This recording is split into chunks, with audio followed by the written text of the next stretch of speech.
Bismillahirrahmanirrahim. Assalamualaikum warahmatullahi wabarakatuh. Innal hamdalillah nahmaduhu wa nasta'inuhu wa nastaghfiruh wa na'udzu billahi min shururi anfusina wa sayyiati a'malina. Man yahdihillahu fala mudilla lahu wa man yudlil fala hadiya lahu. Asyhadu an la ilaha illallah wahdahu la syarika lahu wa asyhadu anna Muhammadan 'abduhu wa rasuluh. Qala Allah Ta'ala fi kitabihil karim, ya ayyuhalladzina amanu taqullaha haqqa tuqatih wa la tamutunna illa wa antum muslimun. Ya ayyuhan nasu taqu rabbakumul ladzi khalaqakum min nafsin wahidah wa khalaqa minha zawjaha wa batha minhuma rijalan katsiran wa nisaa'a wattaqullaha alladzi tasaaluna bihi wal arham innallaha kana 'alaikum raqiba. Ya ayyuhalladzina amanu taqullaha wa qulu qawlan sadida yuslih lakum a'malakum wa yaghfir lakum dhunubakum wa man yuti'illaha wa rasulahu faqad faza fawzan 'azima. Amma ba'du, fa inna asdaqal hadithi kitabullah wa khairal huda huda Muhammadin sallallahu alaihi wasallam wa syarral umuri muhdatsatuha fa inna kulla muhdatsatin bid'ah wa kulla bid'atin dhalalah wa kulla dhalalatin finnar. Ma'asyiral muslimin wal muslimat rahimani wa rahimakumullah. Alhamdulillah, segala puji bagi Allah Subhanahu wa taala yang telah memberikan kepada kita semuanya hidayah dan taufiknya sehingga kita bisa sampai pada salah satu rumah Allah yang mulia ini untuk bersama-sama bertafakuh fiddin, mendekatkan diri kepada Allah Subhanahu wa taala melalui kita mempelajari ilmu agamanya Subhanahu wa ta'ala. Semoga Allah Subhanahu wa ta'ala memasukkan kita semuanya ke dalam golongan manusia yang disabdakan oleh Nabi sallallahu alaihi wasallam, man yuridillahu bihi khairan yufaqihu fid din. Barang siapa yang Allah ta'ala kehendaki kebaikan bagi seorang hamba, maka Allah akan fahamkan dia di dalam urusan agamanya. Kita lanjutkan kembali pembacaan kitab Asyru Qawaid fi Tazkiyatin Nafs, 10 kaidah dalam aktivitas membersihkan jiwa dan hati, yang ditulis oleh Syekh Abdul Razzaq bin Abdul Muhsin Al-Badr hafizahullah ta'ala. Sekarang kita masuk pada Al-Qa'idatus Sabi'atu, kaidah yang ketujuh. Qala al-muallifu hafizahullah, tadhakkurul mauti wa liqa'illah azza wa jal, yaitu mengingat kematian dan perjumpaan dengan Allah azza wa jalla. Penulis mendatangkan firman Allah Subhanahu wa taala, yaitu surat Al-Hasyr ayat yang ke-18. Qala Allah taala, Allah taala berfirman, ya ayyuhalladzina amanu taqullaha wal tanzur nafsum ma qaddamat lighad wattaqullah innallaha khabirum bima ta'malun. Allah berfirman, wahai orang-orang yang beriman, bertakwalah kamu kepada Allah. Wal tanzur nafsum ma qaddamat lighad, dan hendaklah jiwa manusia itu memperhatikan ma qaddamat lighad, apa yang sudah dia persembahkan untuk kehidupan keesokan harinya. Wattaqullah, dan bertakwalah kamu kepada Allah. Innallaha khabirum bima ta'malun, sesungguhnya Allah maha mengetahui terhadap apa yang kalian kerjakan. Kalau kita baca dalam tafsir seperti yang saya bawa ini adalah kitab Al-Mukhtasar fit Tafsir, ya. Ditulis di sini makna daripada ayat 18 dari Quran surah Al-Hasyr, ya ayyuhalladzina amanu billah wa amilu bima syara'ahu lahum ittaqullaha bimtithali awamirihi wajtinabi nawahihi. Wahai orang-orang yang beriman kepada Allah dan mengamalkan apa yang disyariatkan oleh Allah kepada mereka, bertakwalah kalian kepada Allah dengan menjalankan perintah-perintahnya dan menjauhi larangan-larangannya. wa la tata'ammalu nafsun ma qaddamat min amalin salihin liyaumil qiyamah. Dan hendaklah jiwa manusia itu benar-benar memperhatikan apa yang sudah dia persembahkan dari amal soleh yang dia telah lakukan liyaumil qiyamati, untuk menghadapi hari kiamat. Artinya di sini Allah perintahkan kita untuk berusaha introspeksi diri atau bermuhasabah. Sudah berapa banyak kebaikan yang kita lakukan? Sudah berapa dosa yang sudah kita taubati? Dan sudah berapa banyak ketaatan kepada Allah Subhanahu wa taala yang sudah kita jalankan? Sudah berapa banyak doa-doa kita yang kita panjatkan untuk kebaikan kita di akhirat? Ini semuanya harus kita perhatikan. Kenapa? Karena ini semuanya adalah bekal-bekal terbaik kita untuk menghadap Allah pada hari kiamat. Wattaqullah, dan bertakwalah kamu kepada Allah. Innallaha khabirun bima ta'malun. Sesungguhnya Allah itu maha mengetahui terhadap apa yang kalian lakukan. La yakhfa alaihi min a'malikum syai'un wa sayujazikum 'alaiha. Tidak ada yang tersembunyi pada Allah Subhanahu wa taala dari amal-amal kalian sedikit pun. Dan kelak Allah Subhanahu wa taala akan memberikan balasan kepada kalian sesuai apa yang sudah kalian kerjakan dari amal kebaikan dan keburukan. Kemudian untuk mewujudkan muhasabah atau senantiasa berusaha introspeksi diri, dan kemudian terdorong kita untuk melakukan kebaikan-kebaikan yang menjadi bekal kita untuk menghadap Allah pada hari kiamat, adalah apa yang disabdakan oleh Nabi SAW, yang disampaikan oleh Syekh setelah menyampaikan ayat ini. Qala Rasulullah SAW, Rasulullah SAW bersabda, aktsiru dzikra hadimil ladzat, yakni al-maut. Perbanyaklah oleh kalian mengingat penghancur kelezatan. Yang dimaksud di sini adalah perbanyak oleh kalian mengingat yang namanya kematian. Salah satu faktor yang membuat kita senantiasa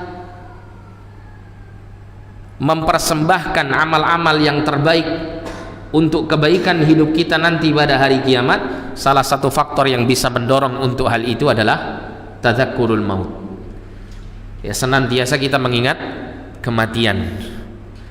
Dan di masa kita saat-saat ini, ya, di jalan raya kita sering melihat ambulannya lewat, kemudian di handphone kita tidak lepas, di media-media sosial yang kita ikuti selalu kita mendapati ada kabar duka, entah dari keluarga terdekat, kawan-kawan, bahkan mungkin di antara guru-guru kita ada yang sudah mendahului kita. Ini semuanya adalah peringatan bagi kita semuanya agar kita benar-benar mempersiapkan diri, agar kita benar-benar memperhatikan sudah berapa amal kebaikan yang kelak kita akan bisa tuai dan panen kebaikannya pada hari kiamat. Kemudian dikatakan oleh Syekh, al-mautu huwal faisalu baina hadhihi dar wa daril qarar. Kematian itu adalah pemisah antara negeri ini, maksudnya dunia, wa daril qarar, dan negeri yang abadi, negeri yang kelak akan menjadi tempat tinggal yang sebenarnya, yaitu kehidupan di akhirat. Wal fasilu baina waqtil amali wal jazaa'i alaihi. Kematian itu adalah pemisah antara waktu beramal dan waktu mendapatkan balasan dari amal. Ya, maksudnya kematian inilah yang akan menjadikan kita tidak bisa lagi kembali kepada waktu di mana kita bisa beramal, dan kematian itu mengantarkan kita kepada hari di mana kita hanya bisa menuai apa yang sudah kita amalkan, yaitu pada saat kita menghadap Allah Subhanahu wa taala. Wa huwal haddul fariqu baina taqdimiz zadi wa mulaqati jazaihi. Dan dia merupakan batas yang memisahkan antara taqdimuz zad, hari di mana kita bisa mempersembahkan bekal-bekal, yaitu pada hari kita di dunia ini, ya, hari dimana kita ini harus memperbanyak bekal-bekal terbaik kita untuk menghadap Allah Subhanahu wa taala. Wa mulaqati jazaihi, dengan hari dimana kita akan menghadapi segala balasan-balasan kebaikan atau keburukan yang sudah kita lakukan.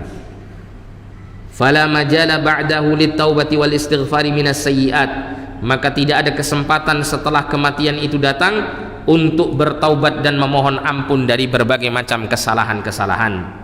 Wala majala ba'dahu lil istikthari minal hasanat, kama qala ta'ala wa laysatit taubatu lil ladzina ya'maluna as-sayyi'at hatta idza hadara ahadumul maut qala inni tubtul an. Dan tidak ada kesempatan setelah kematian datang lil istikthari minal hasanat, untuk memperbanyak kebaikan-kebaikan, karena kematian ini adalah, ya, pintu akhir dunia dan pintu awal akhirat, ya. Ketika dia menjadi pintu akhir dunia, maka itu adalah batas akhir kita ini untuk bisa melakukan kebaikan, bisa mendapatkan ampunan dari Allah Subhanahu wa taala melalui istighfar dan taubat yang kita panjatkan kepada Allah. Dan dia menjadi pintu awal dari hari kiamat atau pintu awal dari hari akhir, karena setelah itu kita akan menghadapi segala kebaikan dan keburukan yang sudah kita lakukan, dan kemudian kita akan tuai balasannya ketika kita telah melewati pintu kematian ini. Dan Allah Subhanahu wa taala berfirman dalam surah An-Nisa ayat yang ke-18, walaisatit taubatu, dan tidaklah taubat itu lilladzina ya'maluna sayyi'at, bagi orang-orang yang mereka melakukan amal-amal keburukan, hatta idza hadara ahadumul maut qala inni tubtul an, sampai ketika salah seorang di antara mereka kedatangan kematian, ya, datang padanya ajalnya, maka dia pun mengatakan inni tubtul an, sesungguhnya aku bertaubat sekarang ini. Ini adalah dalam Quran surah An-Nisa ayat yang ke-18. Jadi Allah Subhanahu wa taala berfirman, ya, dikatakan dalam tafsirnya, wala yaqbalullahu taubatal ladzina yusirruna 'alal ma'asi. Allah itu tidak akan menerima taubatnya orang-orang yang dia terus berkubang dalam kemaksiatan-kemaksiatan. Semasa hidupnya dia terus melakukan dosa demi dosa. Wala yatubuna minha ila an yu'ayinu sakaratil maut, dan mereka menunda taubat, tidak mau bertaubat kepada Allah, tidak mau meminta ampun kepada Allah dari dosa-dosa yang terus dia tumpuk tersebut, sampai kemudian mereka melihat keadaan mereka yang dalam keadaan meregang nyawa, sakaratul maut, di saat nyawa itu pada kerongkongannya, ya. Kata Nabi SAW, la yaqbalu taubatal abdi ma lam yughar, innallaha yaqbalu taubatal abdi ma lam yughargir. Sesungguhnya Allah itu menerima taubatnya seorang hamba selama nyawanya belum sampai kerongkongannya, selama dia belum melihat sakaratul maut, selama dia belum didatangi oleh malakul maut untuk mencabut nyawanya atau dalam proses pencabutan nyawanya. Pada saat itu kita diterima taubatnya oleh Allah Subhanahu wa taala. Tapi ketika dalam kondisi sakaratul maut mendatangi kita pada saat itu, maka sudah tidak ada kesempatan lagi kita untuk bertaubat kepada Allah. Ini keadaan orang yang terus-menerus bermaksiat, terus-menerus melakukan kesalahan dan dosa-dosa, terutama dosa-dosa besar, kemudian dia terus-terusan menunda-nunda taubatnya, nanti begitu. Dia beranggapan bahwasanya, ya, terus mengikuti hawa nafsunya untuk bermaksiat dan terus, ya, menjauhkan dirinya dari taubat itu baik bagi kehidupannya. Dia beranggapan bahwa kematian itu nanti masih sangat lama datang kepada dirinya. Dia merasa bahwasanya dia mampu untuk membersihkan segala dosa-dosanya yang sudah dia biasakan dalam kehidupannya ketika kematian itu belum datang kepada dirinya. Seakan-akan dia bisa mencium kematiannya itu pada, ya, waktu-waktu yang dia ketahui, seakan-akan seperti itu. Padahal kematian itu ketika datang dalam keadaan apa? Faja'atun, dalam keadaan dia itu tanpa diduga sebelumnya. La yastakhiruna sa'atan wa la yastaqdimun. Allah mengatakan kematian itu kalau datang dia tidak akan bisa ditunda barang sesaat dan tidak pula bisa dimajukan barang sesaat. Dan kedatangan kematian itu tidak ada satupun orang yang mengerti tentang waktunya, ya. Wala tadri bi ayyi ardin tamut, ya. Dan tidak ada jiwa yang tahu di mana dan kapan dia akan mati. Nah, sehingga taubat orang seperti ini tidak diterima oleh Allah Subhanahu wa taala, ya, karena di saat itu dia telah berada di tengah-tengah gerbang kematian yang mengantarkan dia kepada kehidupan akhirat. Kemudian tsumma huwa mudrikun kullan nasi la mahalah. Kemudian kematian itu akan menjumpai tiap-tiap manusia tanpa terkecuali, ya, tanpa terkecuali. Baik itu manusia dalam keadaan mulia tinggi di sisi Allah atau terhina di sisi Allah. Baik dia seorang manusia yang memiliki harta benda yang banyak, jabatan yang tinggi, kekuasaan yang luas, pengikut yang banyak, ataupun tidak memiliki itu semuanya. Semua manusia pasti akan kedatangan kematian ini. Wa mulaqihim bila raiba, dan kematian itu akan menjumpai mereka bila raib, dengan tanpa ada keraguan-raguan. Dan ini semua orang baik mukmin maupun kafir tidak akan pernah mengingkari fenomena yang menjadi sunatullah ini. Semua mukmin maupun kafir itu akan menyatakan kematian itu pasti akan datang pada tiap-tiap mereka. Akan tetapi yang menjadi aneh, ya, ketika sesuatu yang sudah pasti datang kepada tiap-tiap mereka ini, hal itu justru menjadi sesuatu yang paling mereka tutupi, yang paling mereka jauhi, yang paling mereka abaikan. Kematian itu sesuatu yang pasti, dan kematian itu pasti datang kepadanya dalam keadaan dia tidak mengetahui kapan kematian itu terjadi. Bisa saat ini, bisa esok, bisa lusa, bisa beberapa hari yang ke depan, bisa bahkan mungkin sekian bulan ke depan atau sekian tahun ke depan. Tidak ada satupun manusia yang tahu. Tapi mati itu pasti. Tiap-tiap orang kalau ditanya apakah anda itu akan terus hidup di dunia, enggak.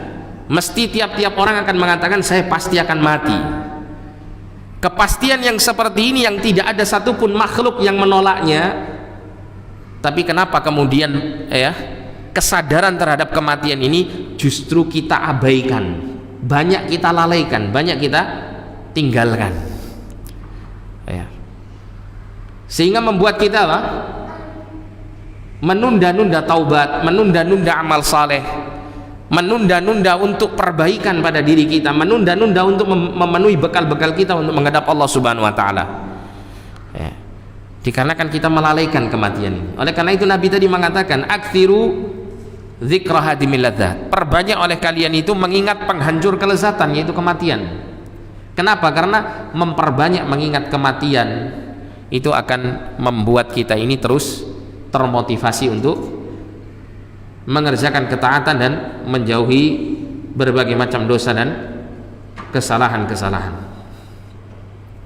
Kama qala Allah azza wa jalla, sebagaimana Allah azza wa jalla berfirman bahwa kematian itu pasti akan menjumpai, mendatangi, menjemput tiap-tiap manusia. Allah berfirman diantaranya dalam surah Al-Jumu'ah ayat yang ke-8, Qul, katakan wahai Muhammad, innal mauta alladhi tafirruna minhu fa innahu mulaqikum, sesungguhnya kematian yang kalian lari darinya, fa innahu mulaqikum, maka sesungguhnya kematian itu akan menjumpai kalian, akan menjemput kalian.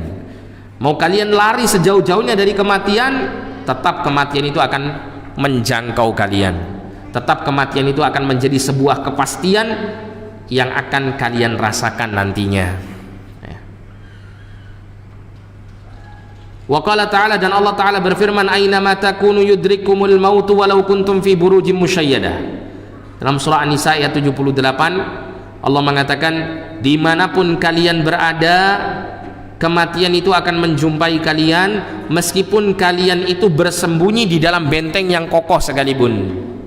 Benteng yang kokoh, yang kuat, atau, ya, bunker ya. Bunker itu apa? Iya, ruang bawah tanah yang tertutup, yang tidak ada satupun makhluk yang katakanlah bisa masuk melalui celah-celah yang tertutup semuanya. Tapi kematian bisa masuk. Malakul maut masih bisa menjemputnya. Ya. Jadi mau dia bersembunyi di kolong langit atau kolong bumi, kematian akan menjemputnya. Nah, ini kepastian yang harus terus kita ingat. Ya, kepastian yang harus selalu kita ingat, sehingga kita terdorong untuk melakukan ketaatan dan kebaikan kepada Allah Subhanahu wa taala. Wa huwa ma'a dzalika ya'ti lil anami fuja'atan au faja'atan.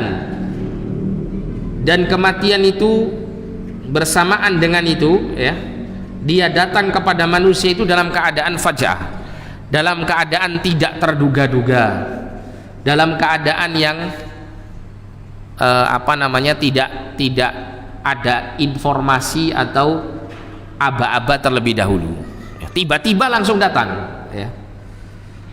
Fa idza jaa ajaluhum la yastakhiruna sa'atan wa la yastaqdimun. Apabila ajal mereka itu datang, maka tidak bisa mereka undur barang sesaat dan tidak pula bisa mereka majukan barang sesaat. Dalam surah Al-A'raf ayat 34. Maka kemudian Syekh ya, menggambarkan keadaan-keadaan semacam ini. Fakam min insanin kharaja min baitihi yaqudu sayyaratahu faraja'a mahmulan 'alal akfani.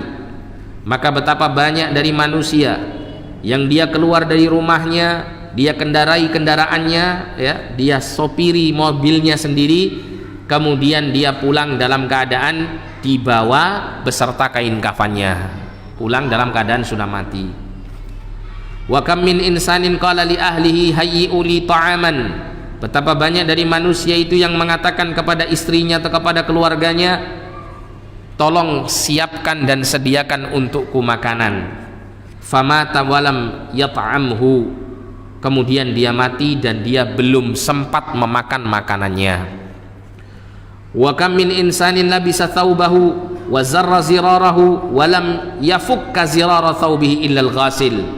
Dan betapa banyak manusia itu yang dia mengenakan pakaiannya dan dia sendiri yang mengancingkan bajunya, kemudian apa?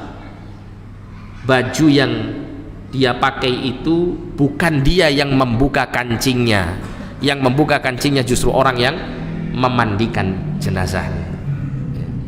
Dialah yang memakai pakaian itu, dialah yang mengancingkannya sendiri, tapi kemudian yang melepas pakaiannya adalah al-ghasil, orang yang akan memandikan jenazahnya. Artinya menunjukkan bahwasanya kematian itu datangnya faja'atan. Tidak ada satupun manusia yang bisa memperkirakan saya mati besok, saya mati nanti, saya mati lusa, tidak ada ya. Semua kita ini harus 24 jam siap menghadapi yang namanya al-maut, kematian. Oleh karena itu Nabi SAW memerintahkan kita untuk banyak terus mengingat kematian ini, agar supaya kita siap sedia untuk memenuhi jemputan Allah Subhanahu wa taala melalui kematian kita. Fa fi dzikril 'abdi lil mauti manfaatun 'azimah. Di dalam mengingat kematian terdapat manfaat yang besar bagi seorang hamba. Fa bidzalika tastayqidhul qulub al-ghafilah. Di antaranya orang yang banyak mengingat kematian itu akan membuat hatinya yang lalai itu bisa bangun dari kelalaiannya. Ya, orang itu ketika dia ya, dilalaikan oleh dunia, dilalaikan oleh urusan-urusan kesenangan duniawi, yang pada saat itu dia lupa kepada kematian, lupa untuk mempersiapkan bekal kebaikan dalam menghadapi kematian. Ketika diingatkan pada saat itu kematian, maka hatinya akan terbangun dari kelalaian itu. Hatinya akan langsung apa? Terdorong untuk segera mempersiapkan diri. Ya, terdorong untuk mempersiapkan diri dalam menghadapi kematian. Wa tahyal qulub al-mayyitah, dan akan bisa menghidupkan hati yang mati. Jadi mengingat kematian itu bisa menghidupkan hati yang mati, hati yang sudah tidak lagi memiliki respon baik terhadap ketaatan dan ibadah kepada Allah Subhanahu wa taala. Hati yang seperti ini, yang sudah keras, yang membatu seperti ini, bisa hancur kekerasan dan kematiannya dengan cara dia diingatkan kematian. Kalau sudah diingatkan kematian, hati ini tidak bisa hidup, berarti sudah, tinggal tunggu saja waktunya dia mati. Sudah tidak berharga lagi kehidupannya, karena hatinya sudah hancur, sudah tidak bisa lagi diselamatkan. Tapi kalau ada hati yang mati terus kemudian dia bisa hidup dan diselamatkan dengan diingatkan kematian, maka ini tanda bahwasanya dia masih mendapatkan kebaikan dari Allah Subhanahu wa taala. Karena mengingat kematian ini sudah menjadi peringatan yang paling keras, peringatan yang paling besar. Sebuah perkara yang menjadi kepastian bagi kita semuanya, yang banyak kita lalaikan. Terkadang kita ini tidak bisa memastikan kalau besok itu kita bisa makan, tapi kita masih bisa memastikan bahwasanya kematian pasti datang, entah besok, entah lusa, entah. Kita tidak bisa memastikan saya besok makan makanan ini dan itu, atau saya besok makan 3 kali sehari atau 2 kali sehari, 1 kali sehari. Kita tidak bisa memastikan itu. Tapi kematian itu pasti terjadi. Kita bisa memastikan kelak saya akan mati. Kelak saya akan mati itu bisa. Tapi kalau saya mengatakan kelak saya akan makan sekian kali, tidak bisa. Sama dengan yang lain-lainnya, keadaan yang lain-lain. Saya kelak akan menjadi sukses dunia saya kelak akan jadi orang kaya, saya kelak akan jadi orang ini dan itu nggak akan bisa kita pastikan. Tapi kita bisa memastikan kelak saya akan jadi jenazah, bisa. Cuman sekali lagi sesuatu yang pasti ini banyak dilalaikan oleh manusia. Sesuatu yang pasti ini sesuatu yang tidak kita rasakan sebagai sebuah kenyamanan ketika kita mengingat sesuatu tersebut. Padahal kalau kita ini menelan pahitnya mengingat kematian, akan muncul manisnya ketaatan kepada Allah Subhanahu wa taala. Oleh karena itu para salaf, para ulama terdahulu mengatakan, orang yang banyak mengingat kematian, man ukthira dzikral mauti ukrima bi thalathati asya. Siapa yang banyak mengingat kematian itu, Allah akan muliakan dia dengan 3 perkara. Yang pertama adalah ta'jilut taubah. Orang yang banyak mengingat kematian itu akan dimudahkan oleh Allah untuk bersegera bertaubat kepadanya, karena dia tahu kematian itu mesti datang kepada dia. Yang jadi misteri adalah kapan kematian itu datang, dia yang tidak tahu. Sehingga bisa saja mati itu datang di waktu yang dekat atau di waktu yang jauh. Sehingga dengan kesadarannya terhadap hal ini mendorong dia untuk bersegera bertaubat kepada Allah. Kemudian yang kedua, wa qana'atul qalbi. Orang yang banyak mengingat kematian itu akan membuat hatinya itu dipenuhi dengan puas terhadap nikmat yang sudah Allah berikan di dunia. Allah menjadikan hatinya kaya. Kenapa? Karena dia menganggap banyak sedikitnya rezeki yang Allah Ta'ala berikan itu tidak akan bisa membuat dia jauh dari kematiannya. Mau dia itu jadi orang kaya atau jadi orang miskin, tetap ujung-ujungnya mati. Sehingga akan muncul keridhaan dalam hatinya atas rezeki yang sudah Allah gariskan untuk dia. Alhamdulillah, mau banyak mau sedikit, nanti toh saya tinggalkan semua ini. Nanti toh saya juga akan mati dan saya wariskan semua yang saya miliki ini kepada orang-orang yang kelak menjadi ahli waris saya. Kemudian yang ketiga adalah nasyatun fil ibadah. Allah muliakan orang yang banyak mengingat kematian itu dengan nasyat. Dia itu akan rajin dan semangat untuk melakukan ibadah kepada Allah, karena dia tahu yang paling bermanfaat untuknya dalam menghadapi kematian adalah nasyatun fil ibadah, adalah memperbanyak ibadah kepada Allah Subhanahu wa taala. Ini adalah kemuliaan yang Allah berikan kalau orang itu banyak mengingat kematian. Tapi sebaliknya, orang yang lalai dari mengingat kematian ini, maka Allah juga hukum dia dengan 3 perkara yang menjadi kebalikan dari 3 perkara tadi. Yaitu yang pertama, dia akan dijadikan oleh Allah menunda-nunda taubatnya. Dia menganggap kematian ini masih lama. Ya, dia menganggap bahwasanya keadaannya ini masih muda. Saya ini masih muda, bapak saya dulu matinya 100 tahun. Ya. Paman saya matinya umur 85 tahun.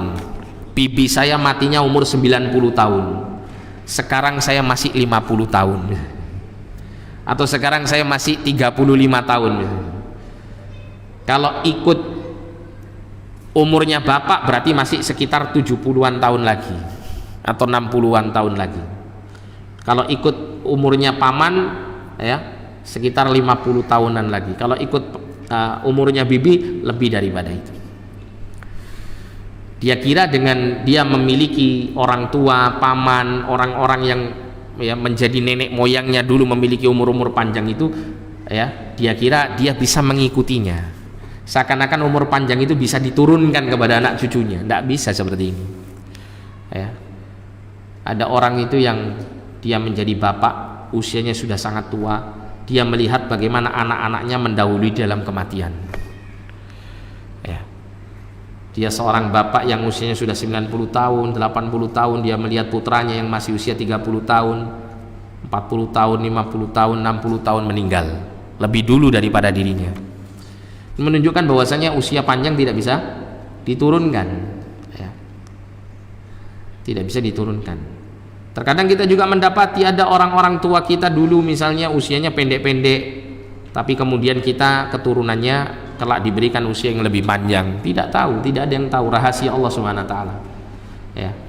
Perkara umur ini adalah rahasia Allah. Oleh karena itu, kalau orang itu dia melalaikan itu semuanya, kemudian dia berusaha untuk membuat dia semakin lupa dengan kematiannya, maka tentunya dia akan semakin menumpuk-numpuk banyak kemaksiatan, menumpuk-numpuk banyak dosa, dan menunda-nunda taubatnya. Itu sudah pasti. Ya, termasuk juga kalau orang itu lupa dengan kematian, dia akan dicabut rasa qanaahnya oleh Allah Subhanahu wa taala kepada apa yang Allah rezekikan kepadanya. Sehingga dia terus saja kurang dan kurang dari jatah rezeki dunianya. Ketika dia mendapatkan banyak dari dunia, dia merasa belum puas, masih belum. Ini bukan pencapaian saya yang tertinggi. Padahal keuntungan yang sudah dia dapatkan sangat banyak. Ya, dia masih melihat ada orang di atas saya dalam hal dunia ini. Kenapa? Karena dia menganggap dunia ini masih lama untuk dia. Ya, dunia ini masih panjang untuk dia. Sehingga sayang dunia yang sangat panjang ini tidak dia jadikan sebagai apa?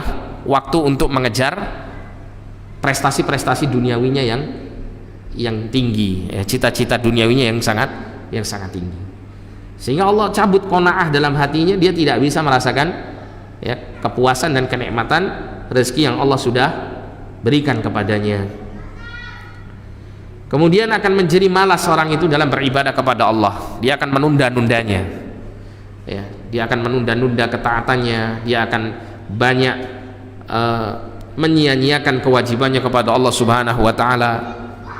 Karena dia merasa bahwasanya kematian bagi dia masih sangat lama. Oleh karena itu banyak kita temukan para pemuda, orang-orang yang memiliki usia yang masih muda, ya, yang belum mendapatkan peringatan-peringatan dari Allah Subhanahu wa taala melalui tanda-tanda ketuaan yang menunjukkan dekatnya kematian pada dirinya. Masa mudanya ini melalaikan dia, seakan-akan masa mudanya ini akan terus dia rasakan sampai waktu yang lama. Sehingga banyak kita temukan anak-anak muda ini lebih suka melalaikan kematian, lebih suka untuk menyibukkan diri dengan kemaksiatan kepada Allah Subhanahu wa taala. Ya, dan itu semuanya akan membuat mereka malas dalam beribadah kepada Allah.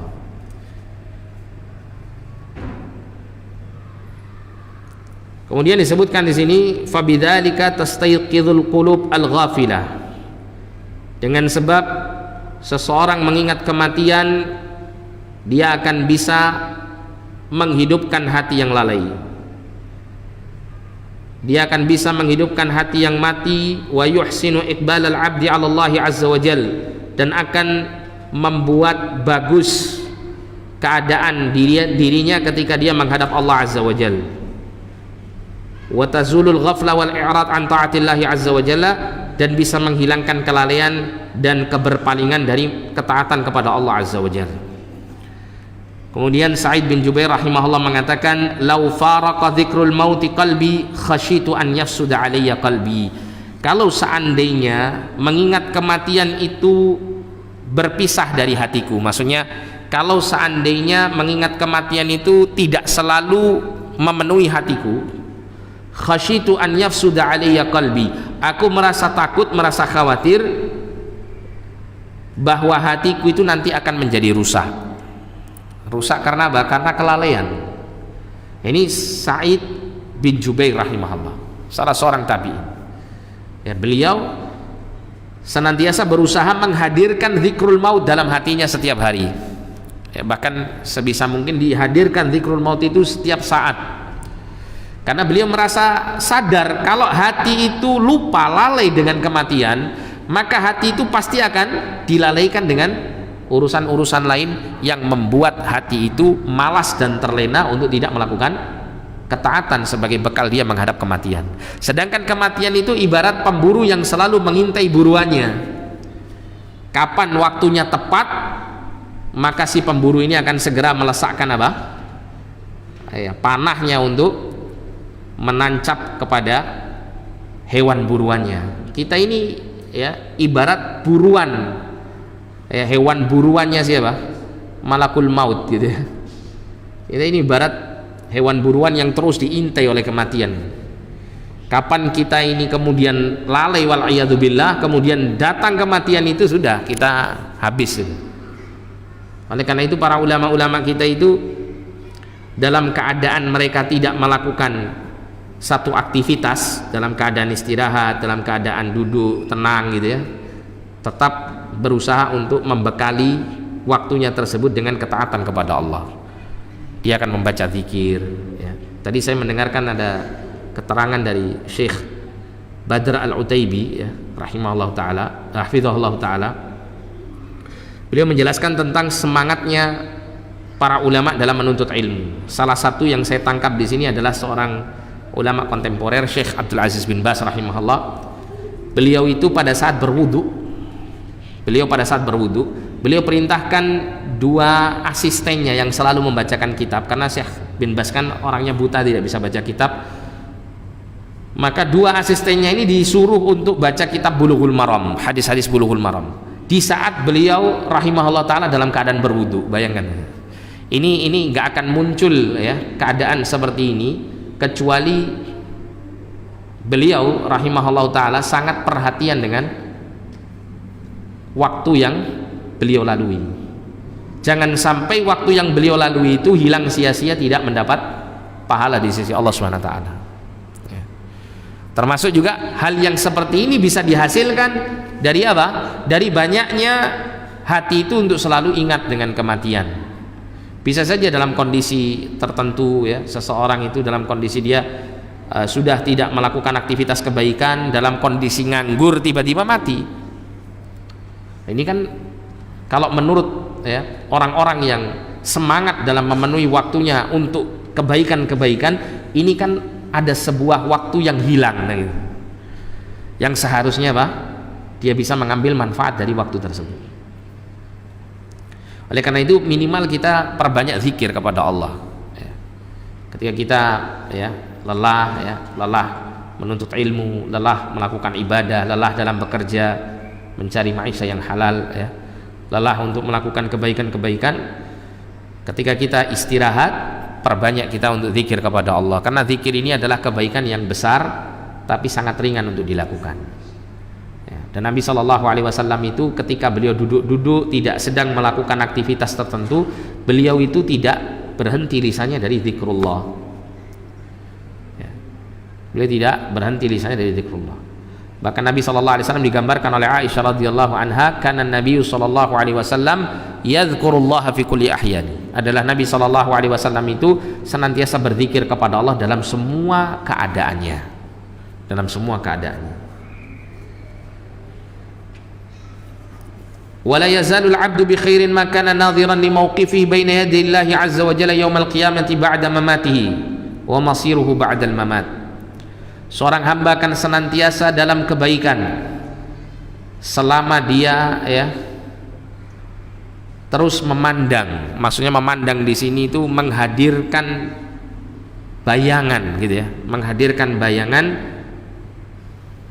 kepada tempat berdirinya kelak ketika dia menghadap Allah Subhanahu wa taala. Jadi terus dihadirkan pada hati dan pikirannya itu bagaimana keadaannya nanti ketika dia diberdirikan oleh Allah pada saat dia menghadap Allah Subhanahu wa taala untuk mempertanggungjawabkan semua amal-amal perbuatannya. Wa masiruhu ba'dal mamat, dan senantiasa menghadirkan bayangan tempat tinggalnya nanti setelah kematian. Nanti kalau kematian itu datang menyebut saya, setelah mati itu apa yang saya rasakan, apa yang akan saya hadapi? Apakah saya akan menghadapi kebaikan? Apakah saya justru menghadapi keburukan? Apakah saya menghadapi nikmat? Apakah saya menghadapi siksaan? Itu seharusnya terus dimunculkan dalam hati. Dan Allah Subhanahu wa taala menyebutkan tentang sifatnya orang yang khusyuk, orang yang ringan melakukan ketaatan kepada Allah. Ternyata orang tersebut adalah orang yang sering menghadirkan perasaan-perasaan seperti ini, sering menghadirkan gambaran-gambaran kehidupan akhirat yang kelak dia akan hadapi semasa hidupnya di dunia ini. Allah Subhanahu wa taala berfirman, wasta'inu bis sabri was salah wa innaha lakabiratun illa 'alal khashi'in. Dan mintalah kamu pertolongan kepada Allah dengan sabar dan salat, dan sesungguhnya perkara itu adalah perkara yang besar, perkara yang berat, tidak semua orang bisa mengerjakannya. Illa 'alal khashi'in, kecuali orang-orang yang khusyuk. Siapa orang-orang yang khusyuk itu? Allah menyebutkan alladzina yadhunnuna annahum mulaqu rabbihim, mereka adalah orang-orang yang yakin bahwa diri mereka kelak akan bertemu dengan Rabb mereka. Wa annahum ilaihi raji'un, dan bahwasanya mereka meyakini bahwa diri mereka akan dikembalikan kepada Allah untuk menghadap Allah Subhanahu wa taala dalam rangka mempertanggungjawabkan semua perbuatannya. Jadi seseorang yang khusyuk itu kekhusyukan itu muncul dengan sebab banyak mengingat kehidupan akhirat. Berbeda dengan orang yang banyak lalai. Kalau orang itu banyak lalai dari mengingat kehidupan akhirat, banyak lalai dari mengingat kematian, lebih cenderung kepada dunia, maka yang terjadi adalah dia terkena penyakit yang namanya penyakit wahan. Dunianya sengsara, akhiratnya apalagi. Allah jadikan manusia yang berpenyakit wahan itu dihinakan oleh Allah di hadapan orang-orang kafir, orang-orang yang menjadi hamba-hamba dunia. Dan kelak di akhirat orang-orang yang terkena penyakit wahan ini, dia juga dihinakan oleh Allah di hadapan orang-orang beriman ketika mendapatkan surga Allah Subhanahu wa taala, dengan mereka masuk ke dalam neraka wal a'yadzubillah. Yang kata Nabi sallallahu alaihi wasallam, wahan itu apa? Hubbud dunya wa karahiyatul maut, cinta dunia dan takut mati. Anda perhatikan kalimat ini, hubbud dunya wa karahiyatul maut, cinta dunia, takut mati, benci sama kematian. Ini menunjukkan bahwasanya orang itu kalau hatinya tertambat di dunia, dia akan sulit untuk diajak kepada kehidupan akhirat. Karena Allah itu tidak menjadikan hati itu bisa mendua dalam hal ini.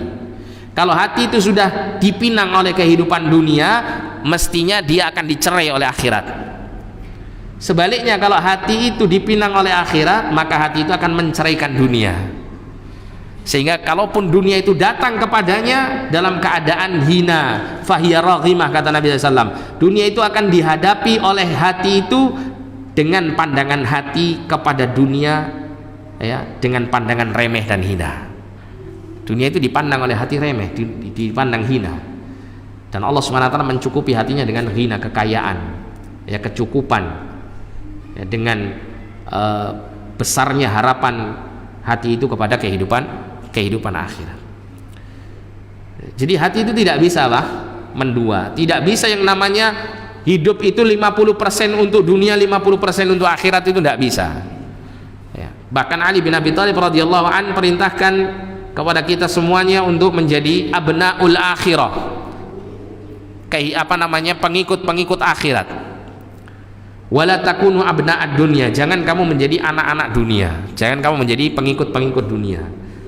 Ya karena itu tadi, karena kalau orang itu sudah memilih akhirat, gak mungkin dia akan bersanding dengan dunia. Kalaulah dia tetap hidup di dunia ini, ya dia akan secukupnya saja ya merasakan kebutuhan-kebutuhan duniawinya, secukupnya saja. Tapi kalau hatinya itu sudah condong kepada dunia, maka dia akan terus mengejar dunia dan menganggap bahwasanya akhirat itu secukupnya saja. Ya. Sekali lagi, hati itu tidak bisa ditambatkan kepada dua negeri ini, tidak bisa, mesti salah satunya. Kalau hati itu ditambatkan kepada dunia, maka dia akan jauh dari akhirat. Kalau hati itu ditambatkan di akhirat, maka hati itu akan menghinakan dunia, karena telah mengetahui betapa besarnya nilai akhirat untuk dirinya. Kemudian qala Sufyan bin Uyainah rahimahullah, Sufyan bin Uyainah rahimahullah mengatakan, yaqulu Ibrahim At-Taimi rahimahullah, Ibrahim At-Taimi rahimahullah mengatakan, matsaltu nafsi fil jannah, aku membayangkan diriku ini sudah masuk di dalam surga. Ini Pak, para salaf itu mereka untuk menjadikan hati mereka itu tertambat kepada kehidupan akhirat, sampai menggambarkan kehidupan akhirat itu sudah dia rasakan semenjak dia masih di dunia. Ini saking besarnya harapan hatinya ini untuk mendapatkan akhirat yang lebih baik. Karena dengan itu akan termotivasi hati itu, sehingga mendorong anggota tubuh untuk segera mengejar ya kebaikan-kebaikan dan keberuntungan akhirat dengan melakukan amal-amal saleh dan ketaatan kepada Allah. Matsaltu nafsi fil jannah, aku membayangkan diriku ini sudah dalam surga Allah Subhanahu wa taala. Akulu thimaraha, aku makan di dalam surga itu buah-buahannya yang lezat. Wa asyrabu min anhariha, dan aku minum dari sungai-sungai surga tersebut. Di dalam Quran, dalam hadis ceritakan sungai-sungai surga itu yang mengalirkan air-air yang sangat lezat untuk diminum, sangat segar, bahkan bisa menghilangkan ya rasa haus selama-lamanya, kan begitu. Wa wa'aniqu abqaraha, dan aku telah membayangkan bercengkrama dengan para bidadari-bidadari di dalamnya. Kemudian kata Ibrahim At-Taimi rahimahullah, tsumma matsaltu nafsi finnar, kemudian aku membayangkan diriku ini sudah di dalam neraka. Akulu min zakumiha, aku makan dari buah zakumnya, buah yang digambarkan ya oleh Allah Subhanahu wa taala dalam Al-Qur'an. Buah itu bentuknya seperti kepalanya ru'usus syayatin, seperti kepalanya setan. Kemudian rasanya ya sangat-sangat tidak enak. Wa asyrabu min sadidiha, dan aku minum dari nanah, dari darah perasan-perasan penghuni neraka. Wa wa'aliju salasilaha wa aghlalaha, dan aku berusaha untuk melepaskan diri dari rantai-rantai dan belenggu-belenggu yang ada di dalam neraka ini, yang membelenggu dan merantaiku. Kemudian setelah menghadirkan dua perasaan tersebut, dua khayalan tersebut, faqultu li nafsi, maka beliau mengatakan, aku berkata kepada diriku sendiri, ai nafsi ayu syai'in turidin, wahai jiwaku, mana kehidupan yang kau inginkan? Apa kamu itu ingin masuk surga dengan banyak kenikmatan di dalamnya, atau kamu menginginkan kesengsaraan dengan kamu masuk ke dalam neraka? Maka jiwaku mengatakan, uridu an arudda ila dunya, aku menginginkan untuk kembali kepada kehidupan dunia, fa'amala salihan, maka aku pun melakukan amal saleh. Artinya apa di sini? Jiwanya mengatakan pada dirinya bahwasanya dia lebih cinta untuk masuk ke dalam surga daripada masuk ke dalam neraka. Qala, kemudian beliau mengatakan, qultu, aku berkata pada diriku sendiri, fa anti fil umniyah, maka kamu wahai jiwaku masih dalam angan-angan, belum benar-benar merasakan dua kehidupan itu. Fa'mali, maka segeralah engkau beramal. Maka segeralah engkau beramal. Jadi para salaf itu memotivasi dirinya sendiri. berusaha untuk memotivasi dirinya sendiri untuk mencintai akhirat. Dan ini diperlukan mujahadatun nafs, diperlukan apa? Kesungguhan dalam memerangi hawa nafsu. Kesungguhan dalam memerangi hawa nafsu. Wa kullaha aidan, dan katakan juga kepada jiwamu, kata Syekh ya, ditambahkan di sini, ya nafs, wahai jiwa, in ana mittu faman dzalladzi yusalli anni ba'dal maut. Jika aku telah mati, maka siapa yang menyolatiku setelah kematian itu datang kepadaku. Waman sayasumu anni, dan siapa yang bisa menggantikan aku untuk berpuasa, berpuasa untukku. Waman yatubu anni min dzunubi wa tafriti, dan siapa yang bisa memintakan ampunan untukku dari dosa-dosa dan kekurangan-kekuranganku. Artinya siapa yang bisa menggantikan aku untuk melakukan kebaikan-kebaikan jika aku sudah mati? Tidak ada. Sehingga sebelum kematian itu datang, nah disinilah perlunya kita untuk segera melakukan kebaikan-kebaikan ini. Nah, ini adalah salah satu kaidah atau salah satu poin yang dikatakan oleh Syekh Abdul Razak hafizahullah untuk bisa membersihkan jiwa dan hati manusia, yaitu dengan jalan memperbanyak mengingat kematian dan mengingat kehidupan akhirat serta keadaan ketika kita kelak menghadap Allah Subhanahu wa ta'ala. Dan ini merupakan salah satu kaidah penting untuk membuat hati kita bersih, hati kita cenderung kepada kehidupan akhirat dan tidak dilalaikan dengan kesenangan dan perhiasan-perhiasan dunia, yang dunia ini kalau kita perhatikan semakin tua semakin cantik, bukan semakin jelek. Kita tahu bahwasanya perhiasan dunia di masa kita dengan di masa Rasulullah itu lebih indah mana? Lebih indah di masa kita. Di masa Rasulullah mungkin hiburan-hiburan duniawi terbatas, hanya beberapa yang kita ketahui dari keadaan-keadaan dunia di masa itu. Tapi kalau kita perhatikan di masa sekarang, semua fasilitas untuk kita meraih kesenangan dunia itu sangat banyak. Dan sekarang ini semua itu bisa diakses, tidak hanya orang-orang kaya, orang-orang yang punya uang banyak, tapi orang-orang seperti kita yang mungkin dalam keadaan pas-pasan duniawinya tetap bisa merasakan perhiasan-perhiasan dunia ini seperti yang dirasakan oleh orang-orang kaya. Kalau dulu mungkin kita kalau makan ayam goreng itu mungkin spesial gitu ketika kita kecil, tapi sekarang alhamdulillah Allah mudahkan kita untuk makan itu setiap hari kalau kita mau.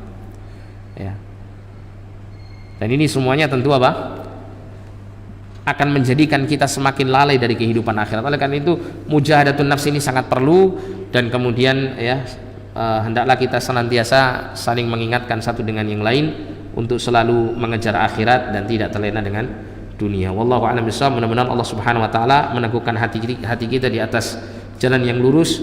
Allah senantiasa berikan kepada kita hidayah dan taufiknya untuk selalu melakukan amal-amal yang saleh, dan semoga Allah Subhanahu wa taala menghidupkan hati kita dengan ilmu dan tadzakkurul maut, senantiasa ingat kepada kematian, sehingga kelak ketika kematian itu benar-benar datang kepada kita bisa menjemputnya dengan amal kebaikan yang terbaik yang kita laksanakan kepada Allah Subhanahu wa taala. Amin ya rabbal alamin. Baik, mohon maaf, kita langsung tutup dengan doa kafaratul majelis. Ini sudah masuk Isya ya Pak. Kita tutup dengan doa kafaratul majelis. Kurang lebihnya saya mohon maaf. Subhanakallahumma wa bihamdika asyhadu an la ilaha illa anta astaghfiruka wa atubu ilaik. Sallallahu alaihi nabiyina Muhammadin wa ala alihi wa sahbihi wasallam wa akhiru da'wana alhamdulillahi rabbil alamin. Assalamualaikum warahmatullahi wabarakatuh.